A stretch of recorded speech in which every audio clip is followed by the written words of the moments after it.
하나 에어로스페이스가 역대 최대인 3조 6천억 원 규모의 유상증자 계획을 발표하면서 장중 주가가 12% 넘게 하락했습니다. 하나 에어로스페이스의 주가는 63만 1,000원으로 전거래일보다 12.6% 하락하고 있습니다. 장중 한때 13% 넘게 하락하기도 했다는 분석이 나오고 있습니다. 국내 제약회사인 HLB 그룹주가 일제히 급락하고 있습니다. 가남 신약이 FDA 품목 허가 승인을 받지 못한 영향을 받은 것으로 풀이되는데요. HLB는 상업화를 위해서 두 번째 FDA 허가에 도전했지만 결국 실패했고 이러한 실패 여부가 주가를 끌어내리고 있습니다.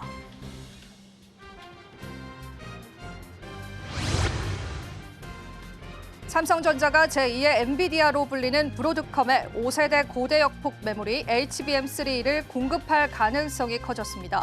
지난해 기술 부진으로 HBM3 시장에서 SK하이닉스, 마이크론 테크놀로지 등 경쟁사에 밀렸던 삼성전자는 이재용 회장이 강조한 사즉생의 각오로 경쟁력 복원에 속도를 내고 있습니다.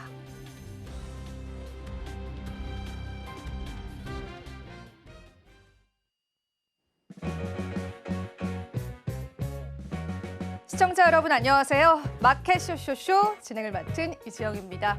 자, 비교적 조용할 줄 알았던 금요일 시장인데요. 오늘 우리 시장은 크고 작은 모멘텀들이 시장에 반영되고 있는 게 확인되고 있습니다. 특히나 악재가 두드러지면서 코스닥 지수는 하락하고요. 코스피 지수는 여전한 반도체주들의 강세를 나타내면서 상승 기조를 보여주고 있습니다. 양지수가 최근에 엇갈린 방향성을 나타내고 있는데요. 그에 따른 또 투자 전략들 우리가 다르게 가져가 봐야 될 것 같습니다. 자, 오늘 다양한 일정들과 이슈들을 소화해 가면서요. 여러분들이 시장 전략 잡을 수 있도록 저희가 다양한 코너 준비했습니다. 첫 번째 코너부터 소개해 드릴게요. 자, 오늘 뉴지스 코너는요. 이지스탁의 이지은 대표님께서 오늘 시장을 뜨겁게 달구고 있는 이슈를 통해서 시장 전략들 함께해 주실 예정입니다. 여러분 많은 시청 부탁드립니다. 또 저희 방송 유튜브 통해서도 시청하실 수가 있죠. 소통과 참여도 부탁드리도록 할게요. 저희 방송에서 제공해드리는 정보는 투자 판단에 대한 조언일 뿐입니다. 가치 판단과 상승 하락을 보장하고 있지는 않다는 점 다시 한번 유의 부탁드리겠습니다. 자, 그럼 마감 시장까지 저희와 함께 전략 한번 챙겨보시죠. 마켓 쇼쇼쇼 출발합니다.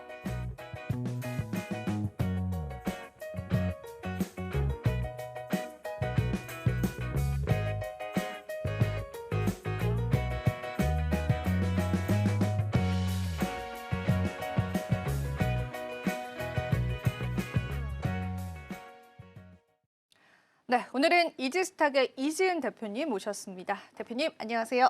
안녕하세요. 네, 오늘 또 저희 헤드라인 열어보고요. 바로 또 시장 이야기 좀 나눠보겠습니다. 첫 번째 헤드라인 열어주시죠. HLB 주가가 지금 현재 하한가를 맞이했습니다. 그룹주들도 전반적으로 좋지 않은데요. 어떤 연유였는지부터 좀 풀어볼까요? 네, HLB는 참 말도 많고 탈도 많은 기업인 것 같습니다. 이번에도 또 노이즈가 발생을 했는데요. 이번엔 FDA 신약 허가 신청 받을 수 있지 않을까라는, 왜냐하면 두 번째 지금 도전이에요. 그런 기대가 있었지만 이번에도 또 불발이 되었습니다. 7월에 승인을 목표로 재심사 추진하겠다, 문제가 없다라고 밝히긴 했지만 여전히 좀 문제는 있는 상황인데요. 자세하게 내용을 좀 말씀을 드리면 FDA에서 다시 한번 보완 요청서 CRL을 발급을 했고 승인은 결국에는 무산이 된 거고요. 1차 때와 2차 때 약간은 차이점은 물론 있습니다. 첫 번째 CRL을 요구를 했을 때는 캄렐리주맙의 CMC, 그러니까 두 가지로 나뉠 수가 있어요. 1차 때는 CMC, 그러니까 제조와 품질을 관리하는 부분, 그리고 임상 현장의 실사를 관리하는 부분, 이 두 가지가 보완을 해라라는 부분이었는데 앞서서 말씀드린 제조 품질 관리는 항서제약 쪽에서 맡고 있고요. 그리고 임상 현장 실사에 대한 부분은 HLB 쪽에서 맡고 있는데 1차 때는 이 두 가지 문제점이 발현이 되었고 여기서 HLB 쪽이 맡고 있는 쪽은 해소가 되었어요. 근데 2차에서는 이번에 제조 품질 관리, 항서 제약에서 맡고 있는 부분 쪽에 다시 한번 보완을 요구를 한다라는 이야기였고 구체적인 무엇인지에 대해서는 적시를 하지는 않았습니다. 다만 이 부분에 대해서 여전히 문제가 제기가 되었고 이 부분이 이제 해결을 해야 되는 난제로 남아 있고요. 7월 달을 승인을 목표로 한다고는 하지만 앞으로 어떻게 진행될지에 대한 여부는 좀 지켜봐야 될 것 같습니다. 네, 사실은 이번에는 승인이 될 가능성이 굉장히 크다라고 내다보는 시선도 있었고 이번 승인은 좀 자신 있다라는 그 당사의 발표도 있었는데 역시나 이번에도 고배를 맞았습니다. 물론 우리가 좀 그간 처음에 통과하지 않았던 부분은 이제 풀렸기 때문에 좀 긍정적으로도 볼 수 있지 않나라는 시각도 있기는 하지만 지금 현재 주가 보면은요 아주 굉장히 큰 폭으로 하락을 합니다.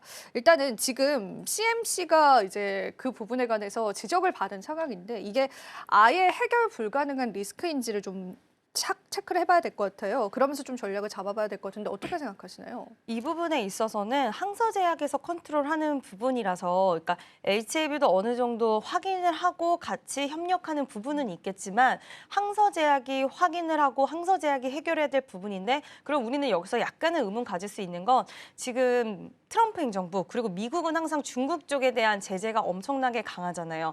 그 부분에 있어서 항서제약이기 때문에 중국 회사라서 이 부분은 또 그게 더 문제가 되는 건 아닐까라는 의문을 한번 좀 가져볼 수는 있을 것 같은데요.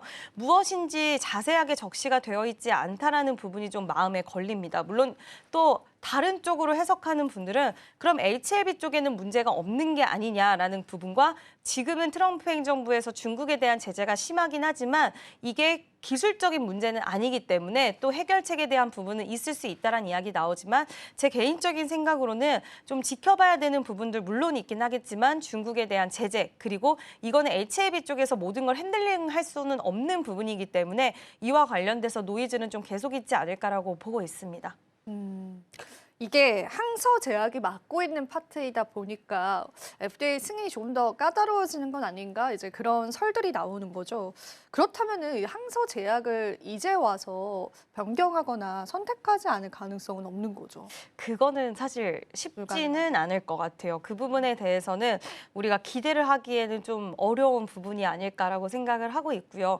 사실 이게 또 문제가 되는 부분은 만약에 진짜 잘 돼서 올라갔다. 만약에 FDA 승인을 받았다라고 했을 때 이 간암 치료제 시장이 그러면 굉장히 큰 곳인가라고 또 좀 봐야 될 것 같은데 규모 자체가 그렇게 크지가 않아요. 그리고 경쟁사가 워낙 큰 비중을 차지를 하고 있는데 지금 한 70% 정도의 시장 점유율을 로슈 쪽에서 가지고 있는데 이게 만약에 과연 효과가 더 있어야 될 거고 그렇다면 그리고 가격적인 메리트가 있거나 어떤 무슨 강력한 무기가 있어야 되는데 그 부분에 대해서도 이제 시장도 너무 작고 한 기업이 독점적으로 70%를 가져가고 있는 가운데 우리나라 기업이 설 수 있는 자리라던가 그리고 우리나라 시장이 만약에 여길 통과를 하는 것도 힘들 거지만 된다라고 했을 때 이런 부분들의 해결책도 저는 좀 생각을 해봐야 된다라고 보기 때문에 HLB 하한가가 아까 잠깐 풀리는 모습들도 있어서 왜 하한가 따라잡기라고 해서 핫다 하시는 분들도 많이 계시는 것 같더라고요.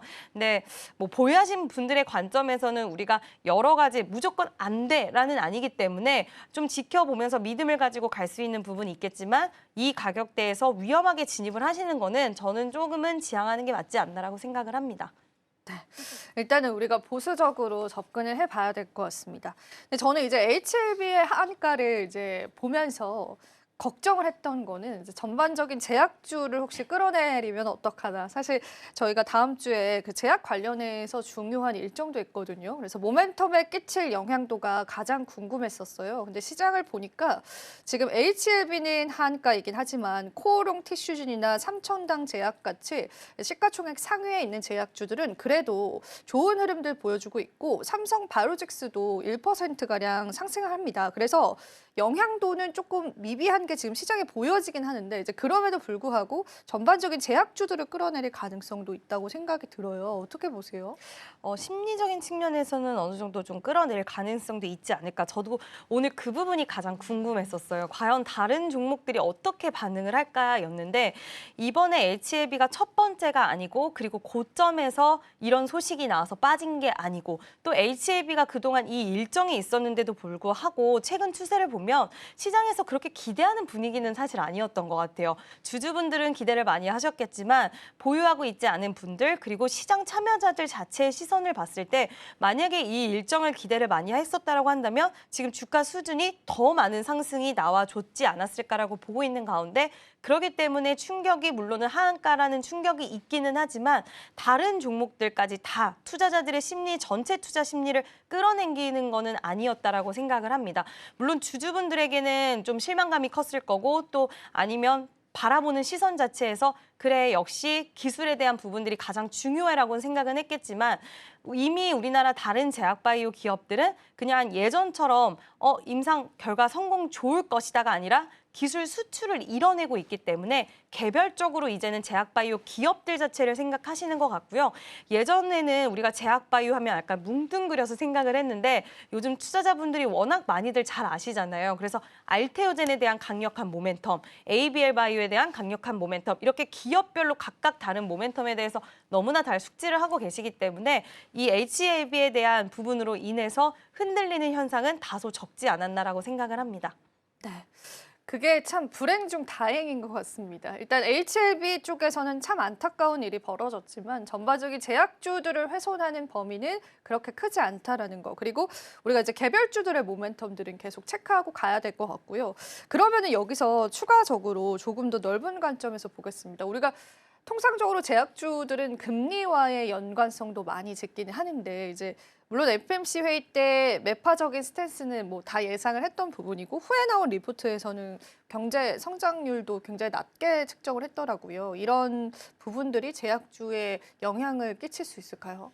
사실 제약바이오는 그런 경제 성장 이거보다 만약에 그 FOMC 일정을 소화하는 데 있어서 그냥 금리라는 그거에만 좀 초점, 세부 상황보다는 금리에 좀 초점을 맞추는데 이번에 동결되는 부분에 있어서는 이미 우리가 모두 다 알았던 부분이었고 그리고 금리 인하, 그러니까 경제 전망에 보면은 좀 좋지 않은 부분들 많아요. 경제 성장에 대한 부분 그리고 물가는 올라갈 수 있다라는 이런 예측치들 때문에 앞으로 경기 침체라든지 스태그플레이션에 대한 우려가 생길 수는 있겠지만 이미 뭐 글로벌 제약바이오 기업들은 많은 현금을 보유를 하고 있고 우리나라 입장에서는 그런 부분들을 수출하는 입장이기 때문에 그쪽에 초점을 맞추기보다는 금리 인하 뭐 횟수라든지 이런 부분에 더 초점을 맞추는데 이번에 금리 인하 횟수에 대한 부분들은 변동은 없었습니다. 그래서 시장에서는 그렇게 큰 충격을 주지는 않았던 것 같고요.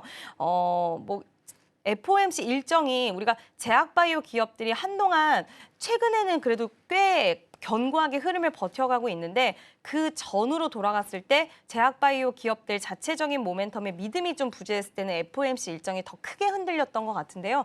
요즘은 크게 변화만 없다라고 한다면 일정은 좀 무난하게 지나가는 것 같습니다.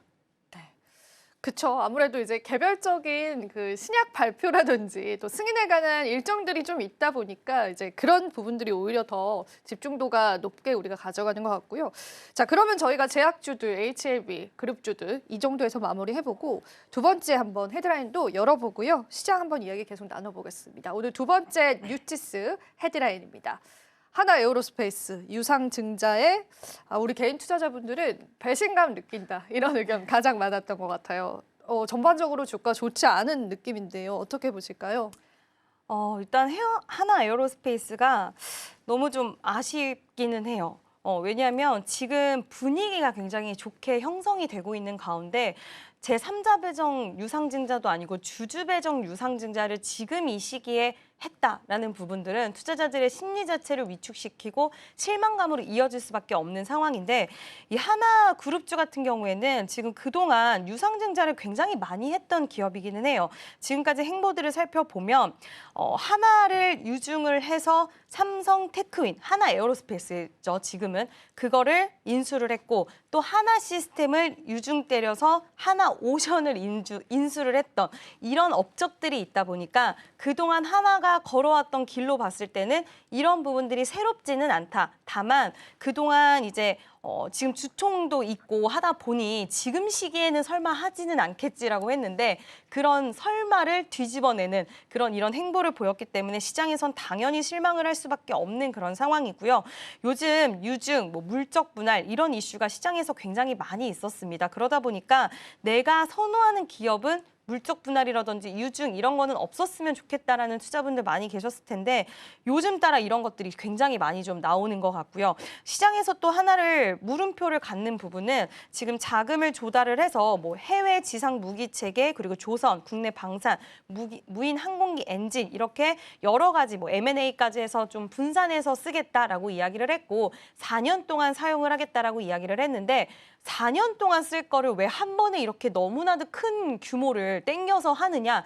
이게 주가를 떨어뜨릴 수밖에 없는 요소인데 왜 주주들을 생각을 해주질 않았냐라는 부분과 이렇게 지금 최근에 하나 에어로스페이스 실적 너무 좋았잖아요. 그러면 주주 친화적인 모습을 보여야 될 때인데 오히려 유상증자로 주주들의 뒤통수를 때렸다라는 이런 평가들이 좀 주를 이루는 것 같아서 장기적인 관점에서 보면 당연히 지금 시장을 반영하는 모습들 보면 해외 쪽에 생산시설을 구축해야 되고요. 필요한 부분들은 맞기 때문에 해외에서 성장하기 위한 모멘텀 그리고 해외에서 성장하기 위한 로드맵을 제시한 건 맞지만 지금 시기에서는 좀 반길 만한 이슈는 아니었지 않나라고 생각을 합니다.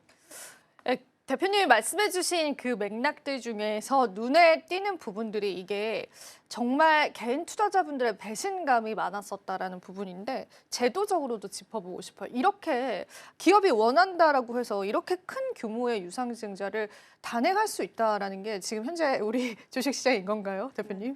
그래서 이제 뭐 상법 개정 얘기도 많이 네. 나오고 있고 이번에 금감원에서도 유증에 대해서 중점 심사를 하겠다라고 이야기를 했어요. 규모가 사실 너무 큽니다. 너무 네, 커요. 3.6조 원은 너무나도 부담스러운 규모의 그 유증인 거고 사실 지금 이 정도의 규모면 우리나라 코스닥 시장의 시가총액 한 10위 정도 되는 기업을 인수할 수도 있을 정도의 자금이기 때문에 이와 관련돼서 금감원에서도 이제 조사를 좀 하겠다라고 이야기를 했는데 뭐 지난번에 이제 뭐 여러 가지 이슈들이 있지만 우리가 배신감을 또 느꼈던 대표적인 이수페타시스가 갑자기 제이오라는 2차 전지 관련된 기업을 인수하겠다고 해서 난리가 또 났었어요. 그때도 금감원에서 제재가 들어오고 했었는데 결국 무산으로 돌아갔고 최근에 주가 흐름을 보면 그래도 제자리를 좀 찾아오는 듯한 느낌을 보여지고 있는데 이런 고통을 수반하고 싶지 않죠. 사실 주주들의 네. 입장에서는. 그래서 앞으로 금감원에서 어떤 이야기 나올지는 지켜봐야 되고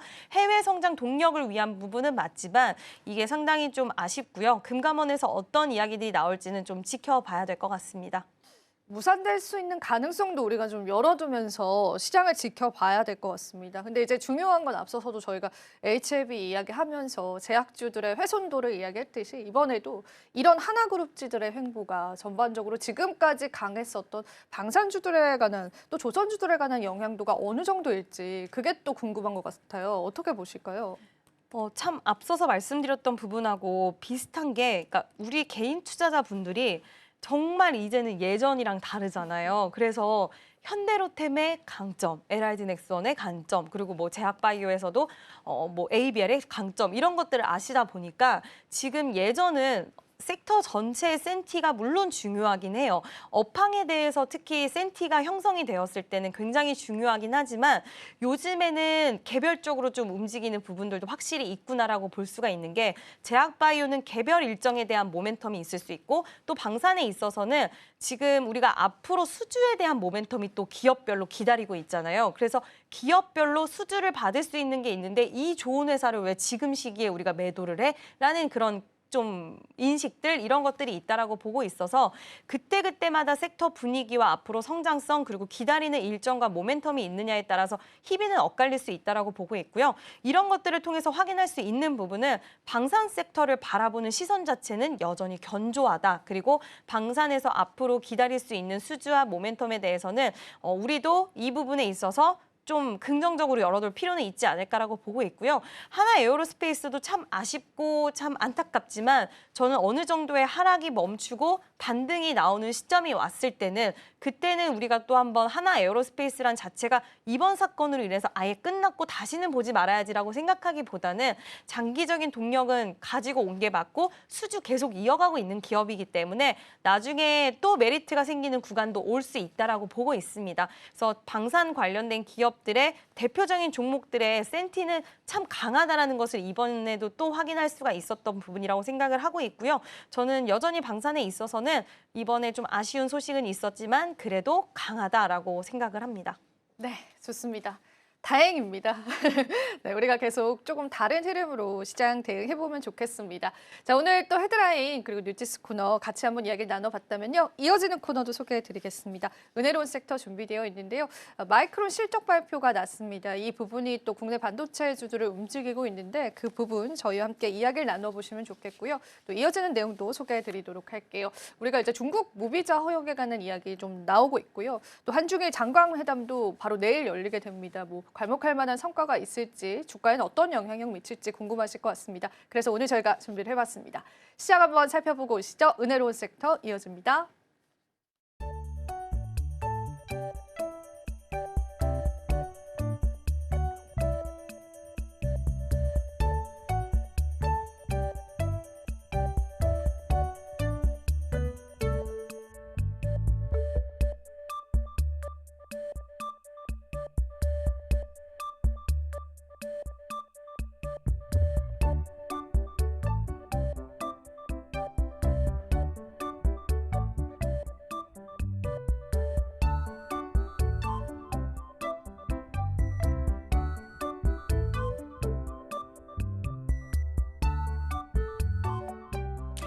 네, 에네로 섹터 장은혜입니다. 반도체 봄이 올까요? 아니면 벌써 봄일까요? 오늘 반도체 투톱 또 시원하게 상승세 그려주고 있는데 어떤 이야기였는지 하나씩 살펴보도록 할게요.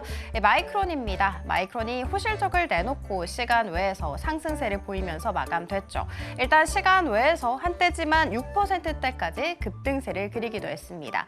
자, 그러면 어떤 성적표였는지 확인을 해봐야 될 텐데 먼저 살펴봐야 될 게 있어요. 작년 12월 당시에 마이크론은 2025 회계연도 2분기 그러니까 12월부터 2월까지의 매출 가이던스를 79억 달러로 제시를 했었습니다. 시장 예상치가 당시에 89억 달러였거든요. 훨씬 더 미스하는 하회하는 가이던스를 제시를 한 것이죠. 그러니까 마이크론은 12월에서 2월에 바닥을 찍을 것이라고 예고를 한 것입니다. 자, 그렇지만 뚜껑을 열어보니까 아니었죠. 매출 80억 5천만 달러가 나왔습니다. 전년 동기 대비해서 38% 성장을 했고요. 시장 예상치였던 79억 1천만 달러보다도 조금 상회하는 성적표를 내놨죠. 주당 순이익 같은 경우에도 1.56 달러를 기록을 했는데 역시나 예상치보다도 웃도는 성적을 발표를 했습니다. 자, 그러면 그 배경을 살펴보도록 할게요. 데이터 센터 디램 매출이 전년 대비해서 3배가량 증가했다고 합니다. 이로 인해서 전체 매출에서 디램이 차지하는 비중도 76%를 기록했다고 해요. 전년 동기 대비해서 47%나 큰 폭으로 성장을 한 것이죠. 특히 이번 2분기 HBM 매출이 10억 달러를 돌파하는 데 성공을 했습니다. 직전 분기 대비해서도 50%나 강하게 슈팅이 나온 것이죠. 자, 그러면 앞으로는 어떻게 될까요? 3분기 매출 전망을 사측에서는 86억 달러에서 90억 달러로 제시를 했습니다. 이 역시도 시장 예상치보다도 좀 상회하는 가이던스를 제시를 한 것이다 라고 정리를 해볼 수가 있어요. 마이크론의 CEO는 컨퍼런스 콜에서 3분기에 디램과 낸드 수요가 증가하면서 사상 최대 분기 매출을 기록할 것이다 라고 이야기를 했습니다. 요즘 반도체 상승 재료 중에 하나가 레거시 디램과 낸드의 가격 회복이거든요. 그런데 이것과 관련해서도 재고가 큰 폭으로 감소되고 있기 때문에 3월부터 가격 회복세를 보일 것이다 라고 코멘트를 했습니다.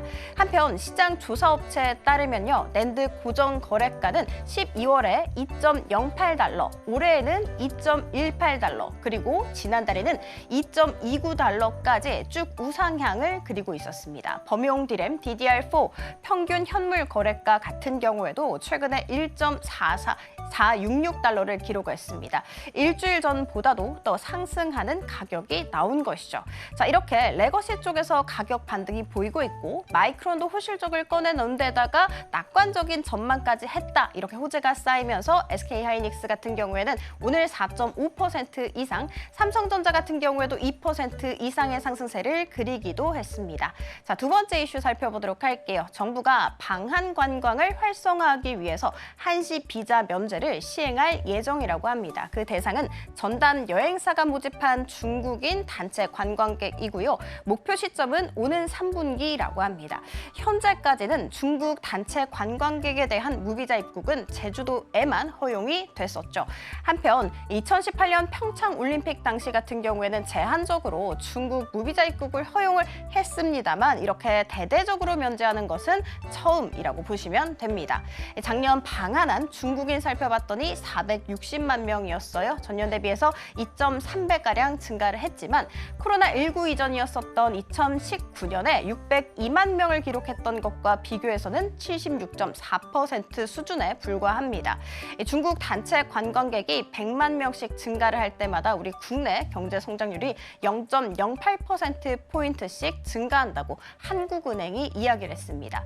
방한 관광객 12명의 지출액과 자동차 한 대 수출 효과도 맞먹는다고 하죠. 자, 실제로 지금 10대 수출 산업 중 하나가 또 관광업이기도 합니다. 작년 방한한 관광객이 1,600만 명을 넘어섰는데 전년 대비해서 48%가량 성장을 했었고요. 그리고 정부는 올해 방한 관광객 숫자를 1,850명을 유치를 하겠다라는 목표치를 제시하기도 했다는 점 체크해드리도록 하겠습니다. 무비자 입국 허용 조치가 시행되면 어떻게 될까? 당연히 방한하는 중국인 수가 많아지겠죠. 이와 더 나아가서는 중국 정부가 또 이게 화답을 하면서 다양한 산업 영역에서 한한령을 해제할 수도 있습니다. 그리고 그 다양한 산업 영역이라고 한다면 K-팝, 게임, 드라마 등 콘텐츠도 있고요. 더 나아가서는 면세 뷰티, 패션 등을 꼽을 수가 있겠죠. 자, 이와 같은 소식 속에 오늘 중국 관련 섹터들, 화장품 면세, 여행, 카지노 쪽에서 상승세를 그리기도 했습니다. 자, 국내 테마 탑3로 들어가 보도록 할게요. 앞서 살펴드렸었던 그 HELB 이슈로 인해서 그룹주 10개가 일제히 한때지만 두 자릿수 급락세를 보이기도 했습니다. 특히 HLB와 HLB 생명과학, HLB 제약 같은 경우에는 장중한 때 하한가를 모두 다 터치를 했었고 지금 현재도 하한가가 풀리지 않은 종목도 있다는 거 체크해드리도록 하면서 두 번째로 들어가 보도록 할게요. 한화 에어로스페이스의 유증 소식으로 인해서 한화 그룹주도 약세를 그리고 있습니다. 한화 에어로스페이스 같은 경우에는 오늘 장중한 때 15% 넘게 급락세를 보이긴 했습니다만 지금 현재는 양봉 전환을 한 상황. 증권가에서는 투자 당위성은 공감을 한다. 그렇지만 자금 조달 방식은 좀 아쉽다라는 평가를 하고 있다는 점 체크해드리면서 마지막 양자 쪽으로 들어가 보도록 할게요. 젠슨왕 CEO가 20년 걸릴 거야 라고 했었던 지난 1월 발언에 대해서 사과를 했습니다만 그 주 골자인 의견은 굽히지 않는 모습이었죠. 자, 일단 미증시에서 아이온큐, 퀀텀 컴퓨팅, 리게팅 컴퓨팅까지도 모두 다 10% 안팎의 약세를 그리기도 했습니다. 엑스게이트와 KCS 같은 경우에는 올 초반에 좀 급락세를 보였습니다만 지금 현재 나란히 양봉 전환한 상황이라는 점 체크해드리도록 할게요. 자, 지금까지 은혜로운 섹터 함께 살펴봤습니다. 이어지는 오이쇼 시간에는 역시나 반도체에 대해서 이야기해볼까 합니다. 호재의 호재가 계속해서 쌓이고 있는데 요즘 주도 섹터라고 볼 수가 있겠죠. 앞으로도 이 흐름 그대로 가져갈 수 있을지 궁금하실 텐데요. 저희가 다음 코너에서 다뤄드리도록 할 테니까 다음 코너도 기대하쇼쇼쇼.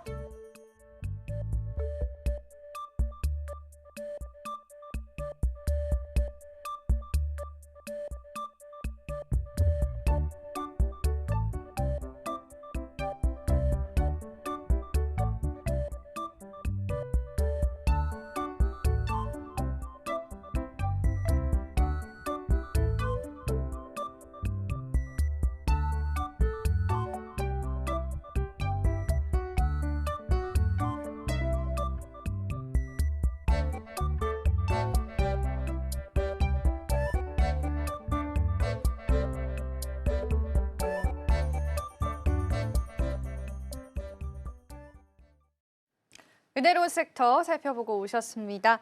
대표님과 시장 이야기 계속 나눠보겠습니다. 우선은 오늘 시장 한 주 평으로 어떻게 보고 계신지 이야기를 좀 나눠볼게요. 오늘 시장이라기보다는 이번 주 좀 정리를 해보면 그렇죠. 이제 네. 금요일이라서 한번 정리를 해보면 저는 개인적으로는 이번 주는 뭐 코스닥은 살짝 좀 아쉬운 흐름이 나오기는 했지만 코스피 같은 경우에는 2600선에 안착을 한 이후에 그래도 계속해서 2600선을 지켜주는 흐름이 나왔다는 게 좀 인상이 깊었습니다. 우리가 지난주로 돌아가서 이제 뭐 3월 10일 그리고 3월 13일까지 아니죠. 3월 14일도 그랬고요. 지난주죠. 딱 3월 14일이면 지난주인데 지난주에 딱 코스피 2600을 찍고 밀렸었어요. 그래서 코스피 2600에 대해서는 다시 재돌파하는 게 2월 달처럼 다시 재돌파를 좀 해줄까라는 부분이 있었는데 그 부분이 월요일 날 이제 돌파가 되었고 결국에는 그 이후에는 2600선을 계속 지지를 해주면서 대형주 단에 좀 좋은 그런 흐름들이 지속이 됐고 이 안에서는 반도체가 좀 주도를 하고 있는 상황이다라고 할 수가 있을 것 같습니다. 오늘까지도 SK 하이닉스와 삼성전자 양대 산맥이 빨간불을 켜내면서 시장을 좀 견인해주고 있는데요. 이 흐름이 당분간은 지속될 수 있는 가능성 여기저기서 좀 소식이 들려오기 때문에 반도체는 우리가 꼭 관심 있게 보셔야 되지 않을까라고 생각을 합니다. 이번 주는 반도체 관련한 굉장히 많은 상승 탄력이 나왔던 날이에요. 그래서 저희가 오늘의 이슈로도 선정을 한번 해봤는데 일단은 CG부터 열어보고요. 또 반도체 이야기 자세히 한번 나눠보도록 하겠습니다. 오늘의 이슈 한번 열어주시죠. 자, 쏟아지는 호재 속에서 반도체가 드디어 주도 섹터 등극을 했습니다. 거두절미하고 지수가 올라주니까 참 기분이 좋습니다. 네. 자, 이런 기조 이어질까요? 일단 좀 이어질 수 있는 가능성이 여러 군데에서 포착이 되고 있다라고 생각을 하고 있습니다. 우리가 HBM 시장에 대한 이야기는 지금 들려온 지 꽤 오래됐어요.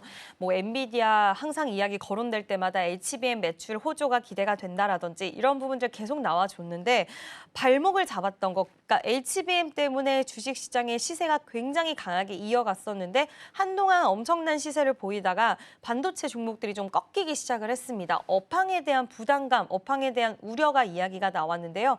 결국엔 레거시 반도체 쪽이 업황 부진이 올 것이다. 지금 재고가 계속 쌓이고 있다는 이야기 다시 한번 나오면서 반도체 종목들의 흐름들을 좀 제한적으로 움직이게 만들어버렸고 그게 꽤 오랜 시간 동안 지속이 됐습니다. 근데 최근 들어서 뭐 시티 쪽에서 모건 스탠리 쪽에서 이야기 나오는 게 바로 반도체에 다시 봄이 온다라는 부분이었는데요. 레거시 반도체가 이제 업황 반등의 시그널이 보인다라는 거였고 지금 샌디스크에 이어서 YMTC도 낸드 가격을 인상을 한다는 소식이 나왔고 그렇게 되다 보면 한국에 대한 기업들이 당연히 수혜를 볼 수 있는 부분들이 발생을 하게 되는 것이고 지금 여기서 더 더해서 중국의 이구안신 효과가 지금 재고 감산 우리나라 기업들이 레거시 쪽이 너무 안 좋다 보니까 계속해서 공급을 좀 줄였었어요. 그랬더니 공급을 줄였더니 이제는 수요가 엄청나게 폭발을 하다 보니까 다시 중국 쪽에서 불어온 이구안신의 바람이 우리나라 기업들에게는 너무나 좋은 게 줄인 상황에서 수요가 많다 보니까 당연히 물량을 빨리 더 달라고 할 것이고 가격은 올라갈 수밖에 없는 상황으로 지금 여러 가지 우호적인 업황들이 만들어지고 있는 상황 속에서 그렇다고 하면 HBM에 대한 모멘텀이 없느냐? 그것도 아니잖아요. HBM이 유지가 되면서 레거시 쪽의 업황이 반등이 온다. 이 두 가지에 대한 시장에서의 기대감은 굉장히 커져 있는 상황이고 SK 하이닉스와 삼성전자에서 좋은 소식을 또 계속 또 보여주고 있어요. SK 하이닉스는 HBM3 이 16단에 대해서 우리가 개발을 완료를 했다. 근데 지금 우리는 기다리고 있다. 뭐 엔비디아의 소식을 기다리고 있는 거겠죠. 그래서 지금 기다리고 있고 1년 전부터 이미 제조를 완료를 해서 우리는 기다리고 있는 입장이다라는 이야기. 그러니까 기술적으로 한 단계 앞서 나가고 있다라는 부분들을 다시 한번 좀 공공연하게 이야기를 해줬고 이거는 좀 불길한 부분들도 있긴 한데 삼성전자 메모리 쪽 또 젠슨왕이 사인을 했어요. 근데 지난번에도 사인을 하고 기대치를 충족을 못해서 굉장히 주가가 빠지는 모습을 보여줬는데 징크스가 됐네요. 네, 이번에 또 사인을 해서 이거는 좋은 소식이지만서도 네. 약간 한편으로는 걱정은 됐는데 그런 이슈도 있었다. 그리고 마이크론의 실적도 또 잘 나왔습니다. 마이크론 실적도 좀 자세히 좀 얘기를 나눠볼 수 있을까요? 대표님? 네, 일단 마이크론은 실적, 그러니까 주당 순이익, 매출 둘 다 예상치를 상회를 했고요. 그리고 가이던스까지 상회를 하는 흐름까지 보이면서 보면서 참 삼박자가 고루고루 좀 좋았다라고 할 수 있는데 물론 굉장히 큰 폭으로 뛰어난 실적을 보인 건 아니었지만 그래도 지금 반도체 업황에 대한 반등 시그널이 나올 때 좀 비슷한 흐름을 할 수 있는 소식까지 전달이 되었고요. 3분기에는 데이터 센터 등을 중심으로 해서 D램 낸드 수요 증가를 할 거고 우리는 사상 최대의 매출을 만들어낼 수 있을 것이다라는 이야기를 또 전달을 해줬습니다. HBM 관련된 시장에서도 기대할 수 있는 HBM 관련 수요 계속 늘어나고 있고 뭐 이런 이야기를 또 해주면서 반도체 우리가 레거시와 그리고 HBM 관련돼서 이제 진짜 봐도 되겠구나라는 것을 마이크론의 실적 발표를 통해서 한 단계 더 힘을 보태주는 이슈가 나와줬고요. 그 영향도 오늘 시장에서는 분명히 있다라고 보고 있고 삼성전자가 6만 원을 돌파를 해냈고 6만 1,000원을 지금 또 네. 돌파를 해줬습니다. 그래서 이러한 우호적인 환경들이 여러 가지 좀 마련이 되어 있는 상황 속에서 앞으로 좀 기대를 해볼 만하지 않을까라고 생각을 합니다. 지금 막 말씀해주신 것들만 저희가 귀담아 듣더라도 호재가 막 쏟아지는 느낌인데요. 거기에 추가적으로 마이크로는 이제 레거시 쪽에 관한 반도체 가격도 인상한다는 소식도 같이 전해지기도 했었는데 레거시 회복이 이제 삼성전자에게는 중요한 키였던 것 같은데 앞서서도 이제 대표님 언급해 주셨잖아요. 그런데 일단 결과적으로 콜 테스트 통과가 또 안 된 부분들이 확인이 됐습니다. 근데 그럼에도 불구하고 시장에서는 그렇게 이제 조정이 전혀 없었어요. 그럴 줄 알았다라고 보는 건가요? 이게 시장 심리가 어떻게 된 걸까요? 이제 그 부분에 있어서는 해야 된다지만 그치만 이제는 어느 정도는 좀 놓아주는 부분도 있는 것 같아요. 해야 되는 건데. 천천히 해 약간 이런 느낌이에요. 해야 되는데 네. 그래도 못해도 이제는 예전만큼 실망하진 않을게 이제 2단계까지 오지 않았나라고 생각이 들어서 어떻게 보면 기대치가 낮아진 것도 주가를 끌어당기는 저희가 가스라이팅 당한 건가요? 그렇죠. 하도 실망을 네. 주니까 이제는 네. 그래 다 내려놨다라는 그 상황에서 만약에 선물을 누가 주면 예상치 그쵸. 못한 선물에 굉장히 환호하게 되잖아요. 그런 것처럼 이제는 뭐 거기까지 왔다라고 한다면 우리가 지금은 웃고 얘기하지만 그동안 고통 되게 길었잖아요. 투자자들의 입장에서는. 근데 이제는 좀 기대치도 낮아졌고 그리고 여기서 좋은 만약에 선물을 준다라고 했을 땐 그 반응이 좀 더 커질 수도 있지 않을까라고 생각을 해서 또 지금 같은 시기에는 긍정적으로 해석도 한번 해볼 수 있지 않나라고 생각을 합니다. 그래서 참 주가라는 게 어려운 것 같아요. 우리가 또 이제 어느 정도의 실망감들을 반영하고 간 상태이기 때문에 오히려 최근에는 하이닉스보다 그 상승 동력이 훨씬 더 크게 작용되는 모습이 확인이 됐습니다. 이거 한 가지만 짚고 가고 싶습니다. 이게 또 공매도 때 반도체주는 어떻게 움직일까? 이것도 이제 많은 투자자분들이 궁금해하십니다.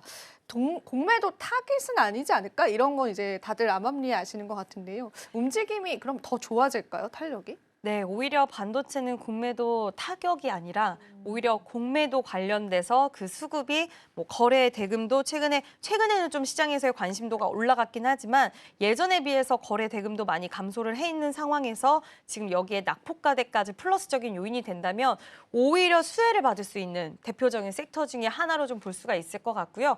뭐 거론이 되는 섹터가 여러 가지가 있는데 거기엔 자동차도 있고 반도체도 있고 하지만 지금 업황이 가장 좋은 거는 반도체이기 때문에 그래서 미리 선제적으로 외국인의 수급이라든지 이런 부분들이 유입이 되고 있지 않나라고 생각을 합니다.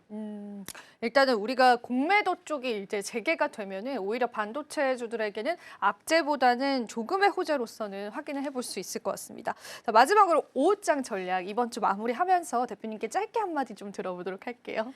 네, 이번 주 정말 또 열심히 달려오셨을 텐데 오늘 보시면 사실 우리나라 개인 투자자분들은 코스닥 종목들 또 많이 하시잖아요. 네. 근데 오늘 코스닥을 그냥 기술적으로 좀 보면 61선을 살짝 이탈을 했습니다. 물론 아랫꼬리가 달리면서 반등에는 성공해 줬지만 지난번 패턴으로 봐서 여기서 만약에 또 이렇게 쌍바닥을 그리면서 가면 다행이긴 하지만 여전히 관세에 대한 이슈라던가 코스닥 시장은 변동성을 키울 수 있는 요소들이 많아서 오늘은 딱히 오후장 공략을 어떤 매매적인 측면에서 하시기엔 좀 무리가 있지 않을까라고 보고 있고요. 시장 최근에 좋았을 때 마음 막 급해지시는 분들도 계실 것 같아요. 근데 충분히 기회는 언제든지 있으니까 특히 개인 투자자분들이 좋아하시는 코스닥은 요즘에 변동성 컸다. 근데 다음 주에도 관세 이제 임박하잖아요. 네. 일정 임박하기 때문에 또 이와 관련돼서 우리가 예기치 못한 역풍이 있을 수 있다는 걸 염두하셔서 너무 공격적인 매수는 코스닥 시장 특히 자제하자라고 이야기 드리고 싶습니다. 글로벌 증시 수익률 대비해서도 코스닥이 굉장히 성적이 안 좋더라고요. 그래서 코스닥 매매하실 때는 여러분들이 조금 더 보수적으로 대응하시는 게 좋을 것 같습니다. 계속되는 또 시장 이야기 대표님께서 나눠주실 겁니다. 대표님 오늘은 여기서 보내드릴게요. 도움 말씀 고맙습니다.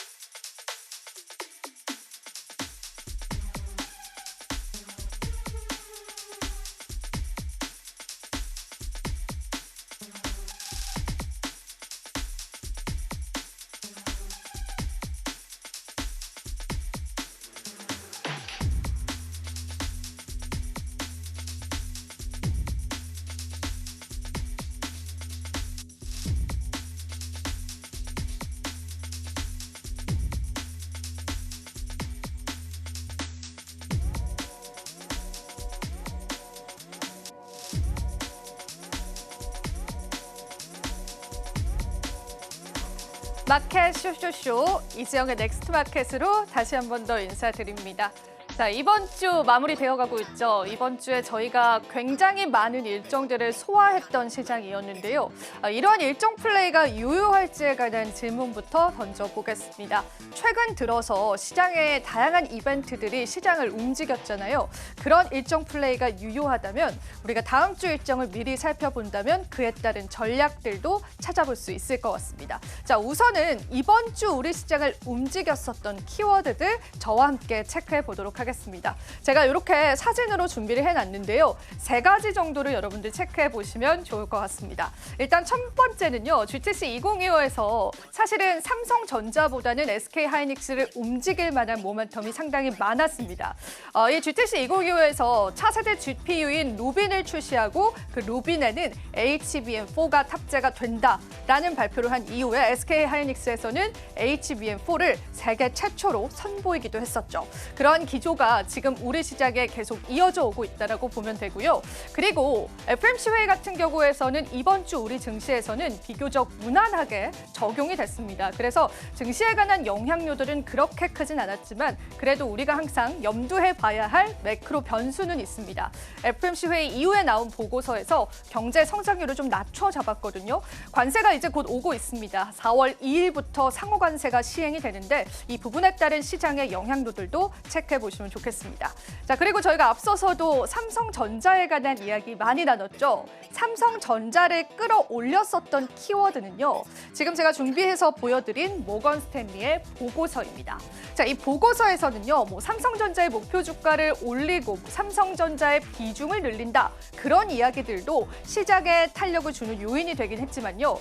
모건 스탠리에서는 디램에 관한 보고서를 냈는데 반도체의 겨울은 온다라고 발표를 했던 걸 7개월 만에 디램 가격이 이제는 침체를 넘어서 미래를 향해서 가고 있다라는 그런 보고서를 발간했습니다. 이는 아시아 기업들을 대상으로 발간했던 보고서였고요. 그래서 전반적으로 국내에 있는 반도체 기업들 아니라요. 아시아 전반적인 반도체 기업들에게 훈풍으로 작용되는 효과를 냈다라고 보시면 되겠습니다. 자, 그러면은 지금 현재 국내 지수의 상황들 저와 함께 체크해보고 가시면 좋을 것 같은데요. 지금 현재 글로벌 증시 대비해서 국내 증시는 어떤 위치에 와 있을까요?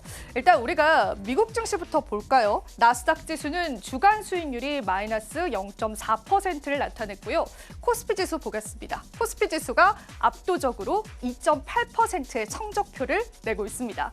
다른 글로벌 증시 대비해서도요. 가장 좋은 성적표를 내고 있는데 여기서 한 가지 포인트가 있죠. 바로 코스닥 지수는요. 이 중에서 꼴찌를 기록하고 있습니다.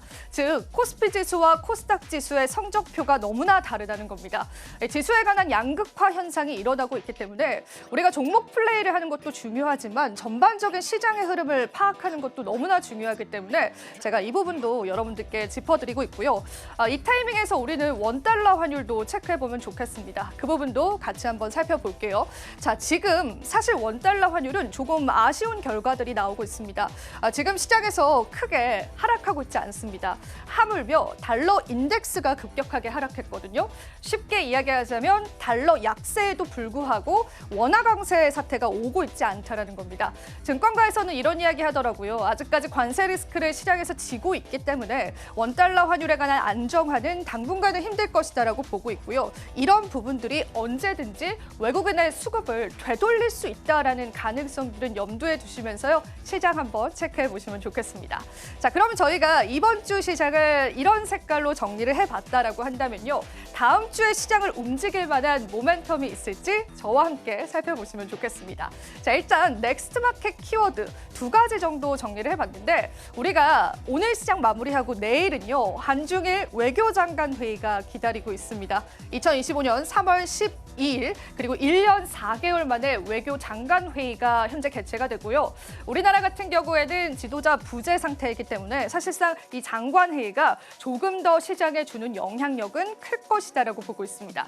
오늘도 중국 관련한 기업들이 시장에서 상승이 나와주고 있는데요. 관련해서는 아마 경제나 문화 교류의 협력에 관한 기대감을 가져갈 수 있고 트럼프 행정부 들어오고 나서 또 시장에 국가적으로 다양한 리스크가 퍼지고 있는 상황에서 이러한 3국에 관한 협력도 기대해 볼 만하다라는 시장의 분석들 나왔습니다. 그리고 더 나아가서는요. 한국과 일본 그리고 한국과 중국 양자 간의 회의 개최도 기다리고 있는 모멘텀 중에 하나입니다. 이렇게 된다면 또 한 번 중국 모멘텀을 가지고 있는 기업분들이 시장에서의 상승을 일으킬 수 있다라는 분석들 나오고 있습니다. 자, 그러면은 두 번째 키워드도 한번 살펴볼까요? 어떤 키워드 또 기다리고 있을까요? 두 번째는 제가 일전에도 설명해 드렸었던 ELCC 2025, 그러니까 유럽 폐암학회 역시도 기다리고 있는 일정이다라고 보시면 되는데요. 유럽 폐암학회에서는 우리가 딱 2가지 기업만 기억을 하면 됩니다. 바로 유한양행과 알테오젠일 텐데 최종 임상 데이터가 발표가 되는데 이 데이터에서 괄목할 만한 성과가 나오게 된다면 이 두 기업들의 베네핏은 계속 상승할 것이다라고 시장이 내다보고 있습니다. 그렇다면 오늘 시장에서 물론 HLB 그룹주가 약세를 나타내고 있긴 하지만 이런 학회 일정을 앞두고 제약주들이 다시금 모멘텀을 받아갈 수 있을지도 우리 시장을 움직일 수 있는 골자가 될 테고요. 대부분 이 종양학회 그리고 폐암학회에 포함되어 있는 기업들은 코스닥 지수에 편입되고 있기 때문에요. 지금 코스닥 지수가 바닥을 잡고 다시 상승할 수 있을지 여부들도 여러분들 체크해 보시면 좋겠습니다. 자, 이거 외에도요. 한 가지 키워드가 더 있는데 우리가 또 LNG 프로젝트 알래스카 주지사의 방안도 예상이 되어 있습니다. 그래서 아마 다음 주 같은 경우에는요. 제가 소개해드렸던 3가지 키워드를 여러분들이 대응점들로 가져가면서 우리 시장 한번 관망해 보시면 좋으실 것 같습니다. 자, 그렇다면은 저희 한번 우리 국내 증시에 관한 이야기들 마무리해 보고요. 또 암호화폐 시장 흐름들 살펴보실 텐데요. 암호화폐는 어떤 흐름들 이어지고 있는지 저와 함께 체크해 보도록 할게요.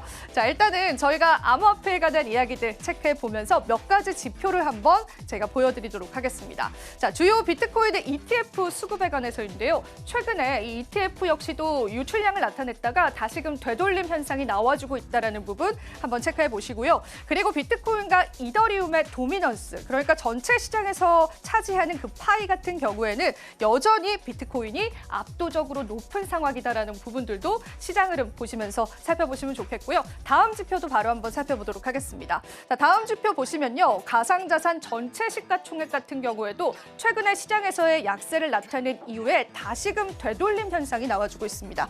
지금 자세히 보시면요. 다시금 시장에 있는 전체 시가총액이 상승하고 있다는 게 확인이 되실 겁니다. 물론 그간의 약세장들이 있었지만요. 추가 상승에 관한 여력들이 남아있고요. 트럼프가 또 한 번 추가적인 서밋에 참석한다라고 하는 모멘텀들도 챙겨보시면 좋겠습니다. 자, 이번에는 공포탐욕지수 볼까요? 공포탐욕지수는 암호화폐 시장에서 중요하게 생각하는 지표입니다. 시장 참여자들이 과연 어떤 마음으로 시장을 대응하고 있는지를 나타내는 그런 차트인데요. 최근 들어서 공포탐욕지수도 극단적인 공포 상태에서 다시금의 상승 양상으로 되돌림 현상이 나와주고 있습니다. 총 4개의 지표를 보여드렸는데 모두 다 바닥을 찍고 되돌림의 현상들, 즉 상승의 기조들을 보여주고 있다는 부분에서 시장을 긍정적으로 보는 시선도 조금씩 들어오고 있습니다. 자, 암호화폐 시가총액 살펴보셔야겠죠. 어떤 흐름들 이어지고 있는지 저와 마지막으로 한번 시장 체크해 보겠습니다. 자, 오늘 비트코인 같은 경우에는 살짝의 조정 국면을 나타냈지만 그래도 한화 기준으로는 1억 2천만 원 선을 유지해주는 모습들이 확인되고 있는 시점이고요. 이더리움은 2,000달러 선이 다시 하회했습니다. 이더리움에 관한 회의론들은 계속되고 있는데 그럼에도 불구하고 많은 알트코인들 중에서 가장 저평가된 알트코인이다라는 그런 의견들은 시장에 계속 이어져 오고 있습니다. 현재는 280만 원 선 나타나고 있습니다. 자, XRP가 급격하게 상승을 하면서 테더의 시가총액을 뛰어넘었었는데요. 지금은 다시금 테더가 시가총액 3위를 차지하고 있고요. 테더 같은 경우에는 스테이블 코인이기 때문에 또 트럼프 정책의 영향을 받아갈 수 있다는 거 살펴보시면 좋겠습니다. XRP는 지금 현재 시가총액 4위를 차지하고 있습니다. 솔라나 코인도 조정 국면 나타내고 있는 시점 확인해 보실 수가 있을 것 같습니다. 최근에 뉴욕 증시와의 커플링 현상들이 굉장히 많기 때문에 암호화폐 시장은 뉴욕 증시 같이 살펴보시면서요. 시장 흐름들 잡아보시면 좋겠습니다. 자, 이렇게 오늘 또 넥스트마켓에서 다양한 시장 관점들 함께했습니다. 또 저희 방송에서 제공해드리는 정보는 투자 판단에 대한 조언일 뿐입니다. 가치 판단과 상승 하락을 보장하고 있지 않다라는 점 유의 부탁드리겠습니다. 저희는 잠시 뒤 2부에서요. 오후장 전략 이어갈게요. 시청해주신 여러분 고맙습니다.